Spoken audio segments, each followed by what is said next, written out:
This episode of Ask the Buffalo is brought to you by GoToMeeting.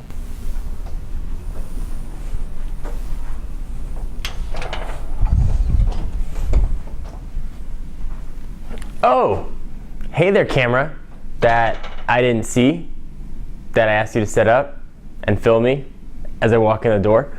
Welcome back to another episode of Ask the Buffalo. I'm your host, John Rettinger. This is the show where you can ask me any question you have from the world of technology. Big disclaimer, this week's show is going to be devoid of any sort of Apple coverage. This is being filmed on Wednesday. WWDC starts on Monday when this episode is going to air. So I can't answer any questions about what's going to be announced because by the time you watch this, you will already know what's been announced. And if I knew, I would be a fortune teller and I would be rich.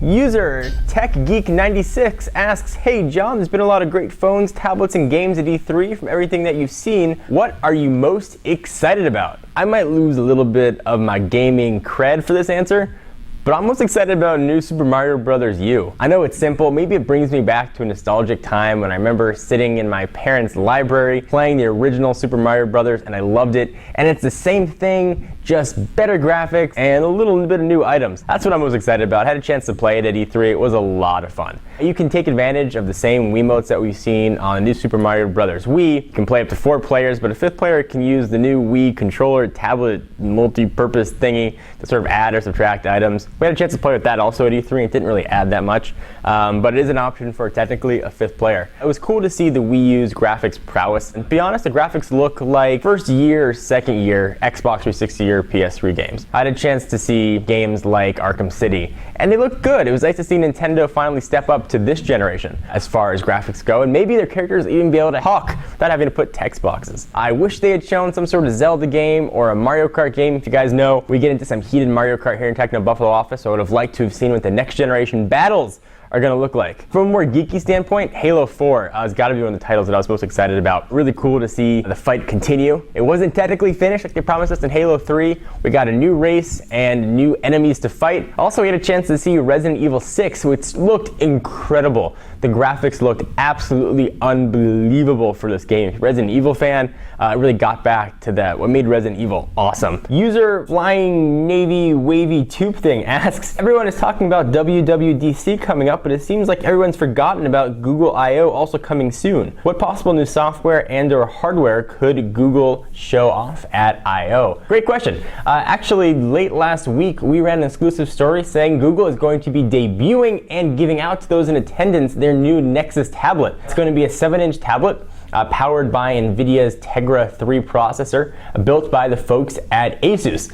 It should, and we're hearing possibly, might be running a very early alpha build of Android 5.0 named Jelly Bean. We're also hearing conflicting reports that maybe we'll see a new version of Android, not Jelly Bean, but intermediary step, Android 4.1, with some new features and maybe integrate what Google just announced at their Maps event, the new 3D mapping. I think we're certainly going to see a Nexus tablet finally announced. I think we're going to see Jelly Bean shown in some form, whether or not it's on that launch tablet.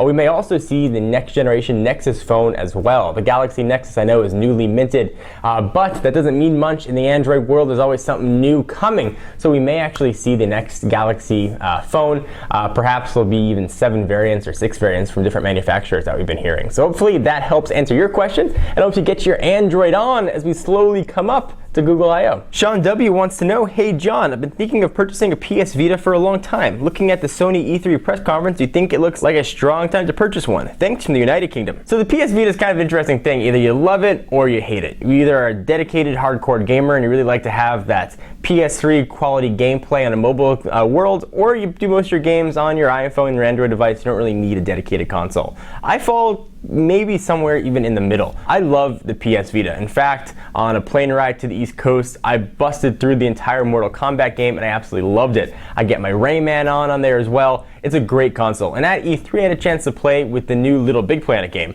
which takes advantage of not only the touchscreen, but the touch panel in the back. So it makes for a lot of fun. I think the future of mobile gaming is definitely going to be what the PS Vita can offer. So a long answer to your question, yes. get the Vita. I think you'll absolutely love it. And speaking of love it, let me tell you about something else that I love. Our friends and sponsors at GoToMeetings. It's tough to run a company or hold a meeting when folks are scattered all over the country and the world. With GoToMeeting and HD Faces, you can actually see the people you are talking to.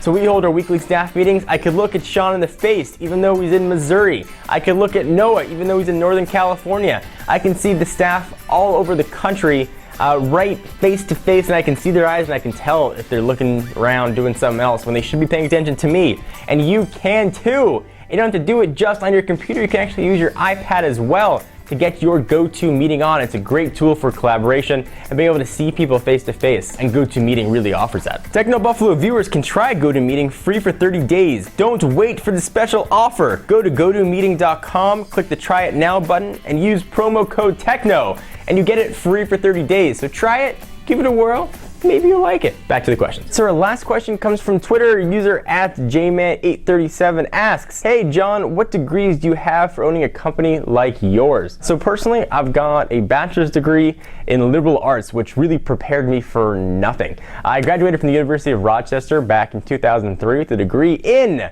religion and classics. Then I decided I wanted to run a company and realized I had no experience running a company at all. I actually got through college without taking a math class. So I went back to school and got my master's degree. I got my MBA, it stands for Master's of Business Administration. It helped me run a company and filled in big gaps in my business knowledge. One of the questions I get all the time is, John, I'm going to college or I'm in high school. What classes should I take to help prepare me for a career in tech journalism or any sort of online journalism? You don't need to go back and get a master's degree. It's just a path that happened to work for me. Education is extremely important. Take any class you can take that's writing intensive. Learn how to write. And it's not just important for actually the physical act of writing, but training your mind on how to think is really, really important. Certainly working in computer science certainly will help lay the foundation as well. So hopefully that helped answer your question just a little bit. So thank you guys for watching this episode of Ask the Buffalo. I'm John Rettinger, and I will see you in the next video. Hope you enjoyed.